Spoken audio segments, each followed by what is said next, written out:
Good morning all of you. मैं अपने channel के माध्यम से आपका स्वागत करती हूँ, आपका अभिनंदन करती हूँ।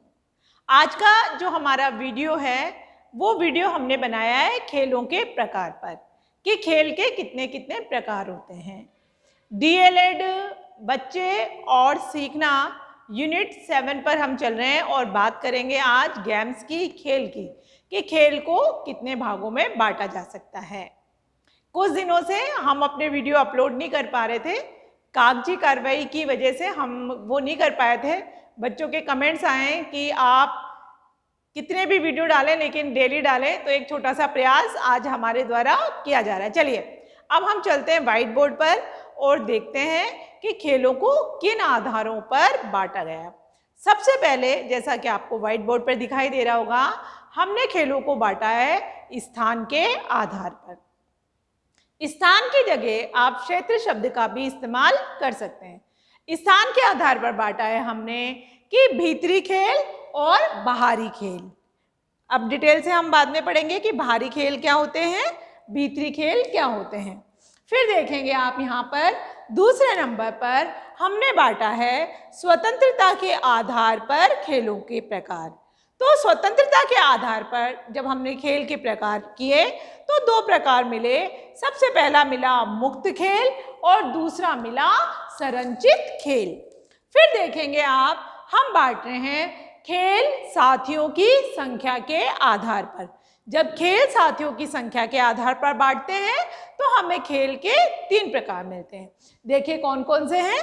समांतर खेल हैं, सहचारी खेल हैं और सामूहिक खेल हैं।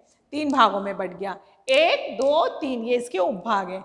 फिर चलते हैं हम चौथे नंबर पर और चौथा है विकास में खेल की भूमिका के आधार पर। कितने भागों में बांटा हमने? 5 भागों में बांटा है। सबसे पहला कौन सा है? शारीरिक खेल। फिर दूसरा है नाटकीय खेल। फिर तीसरे नंबर पर है नियमों के आधार पर खेल। फिर चौथे नंबर पर है प्रतीकात्मक खेल। फिर 5वें नंबर पर है वस्तुओं के साथ खेलना। अब हम यहीं पर चलते हैं विकास में खेलों की भूमिका के आधार पर पहले वाले उपभाग पर चलते हैं, शारीरिक खेल। शारीरिक खेलों को के 2 उपभाग हैं। कौन कौन से हैं? स्थूल खेल और सूक्ष्म खेल। डिटेल पे हम बात करेंगे। अब चलते हैं अन्य खेलों की तरफ। अन्य खेलों में आप देखेंगे बहुत सारे खेल आते हैं। मैंने 1-2 यहाँ पर लिखे हुए हैं, फिर अगले वीडियो में हम उन पर भी बात करेंगे। अन्य खेलों पर रचनात्मक खेल हैं, स्वतंत्र और स्वाभाविक खेल हैं, पढ़ना भी एक खेल है।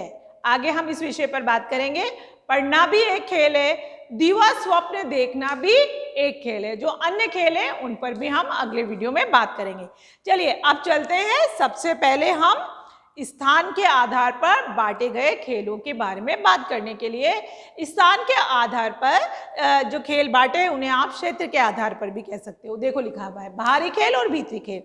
जैसा कि नाम से विदित है, बाहरी खेल जो 4 दीवारी के बाहर, घर के बाहर, पाठशाला के बाहर, खुले मैदान में बांटे जाते हैं। तो आप उनको देखेंगे कि यहाँ पर सारे के सारे खेल जो होते हैं वो खुले मैदान में खेले जाते हैं और बच्चा उनको खेलने के लिए बहुत स्वतंत्र होता है, तो उसको हमने कहा बाहर खेले जाने वाले खेल।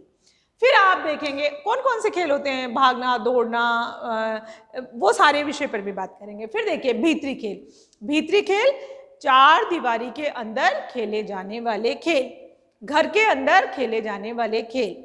ऐसे खेल जहाँ पर आपको स्वतंत्रता थोड़ी सी कम मिलती है, आप पर नियंत्रण अधिक रहता है। एक परिसीमा होती है, एक सीमा होती है जो नियंत्रित करती है आपको कि आपको इससे बाहर नहीं जाना है, यहीं पर खेलना है। उन खेलों पर भी हम बात करेंगे। फिर आप देखेंगे यहाँ पर दूसरे नंबर पर हमने लिखा है स्वतंत्रता के आधार पर खेल। तो सबसे पहला हमने कहा है मुक्त खेल, जिसमें बच्चे को पूरी तरह से स्वतंत्र कर दिया जाता है कि पूरी तरह से वो स्वतंत्र है और जहाँ चाहे जैसा चाहे वैसा खेल सकता है। उसको हम कोई निर्देश नहीं दे रहे हैं, वो अपनी इच्छा से बना रहा है, अपनी इच्छा से मिटा रहा है, अपनी इच्छा से काम कर रहा है। जो भी गेम है, जैसे कोई किसी चीज़ की सामग्री, कोई किसी चीज़ की रचना कर रहा है तो उसको कौन सी सामग्री चाहिए, इसमें कौन से कलर भरने हैं, क्या करेगा, मतलब बिल्कुल हम उसे स्वतंत्र छोड़ देते हैं। वो अपनी इच्छा के अनुसार, अपनी रुचि के अनुसार, अपनी आदतों को ध्यान में रखते हुए वो खेल खेलता है। इसको बोलते हैं मुक्त खेल। फिर आप देखेंगे यहाँ पर लिखा है संरचित खेल। संरचित हमने पहले से निर्देश दिया है, एक सीमा रेखा बना दी है और वो कहलाते हैं संरचित खेल। फिर देखेंगे, अब हम बात करते हैं खेल साथियों की संख्या के आधार पर। जब हम बात करते हैं खेल साथियों की संख्या के आधार पर, तो देखो समांतर खेल होते हैं। समांतर मतलब लड़का लड़का खेल रहा है, लड़की लड़की खेल रहे हैं, लिंग के आधार पर सब लड़कियों ने एक ग्रुप बना लिया है। देखो ये क्या हो गया, जेंडर के आधार पर हो गया। फिर देखेंगे आयु वर्ग के आधार पर कि चौथी के बच्चे खेल रहे हैं, पांचवी के बच्चे खेल रहे हैं, एक हम उम्र बच्चा खेल रहा है, इसके आधार पर। फिर होता है एक समांतर स्कूल के आधार पर कि दो उच्च माध्यमिक स्कूल हैं, दोनों स्कूल की टीम से, तो मतलब समांतर खेल होते हैं।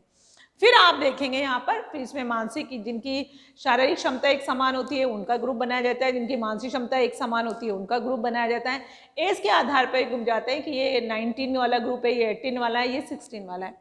फिर हम बात करेंगे सहचारी खेलों के बारे में कि सहचारी खेल कैसे होते हैं। फिर आप देखेंगे यहाँ पर सामूहिक खेलों के बारे में जो मिलजुल कर खेले जाते हैं। बहुत सारे ग्रुप होते हैं, ग्रुप बना लिए जाते हैं और ग्रुपों में आपस में जो ग्रुप्स होते हैं उनमें आपस में क्या होती है, प्रतिस्पर्धा होती है, बहुत खेलते हैं। फिर अब हम इनकी डिटेल से हम बात करेंगे विकास में खेल की भूमिका के बारे में कि क्या क्या हो सकता है। इसका आप स्क्रीनशॉट ले लें, फिर कुछ उदाहरणों के माध्यम से हम बात करेंगे कि इन जो खेल हैं जिनके प्रकार हम पढ़ रहे हैं उनके कौन कौन से उदाहरण हो सकते हैं। धन्यवाद।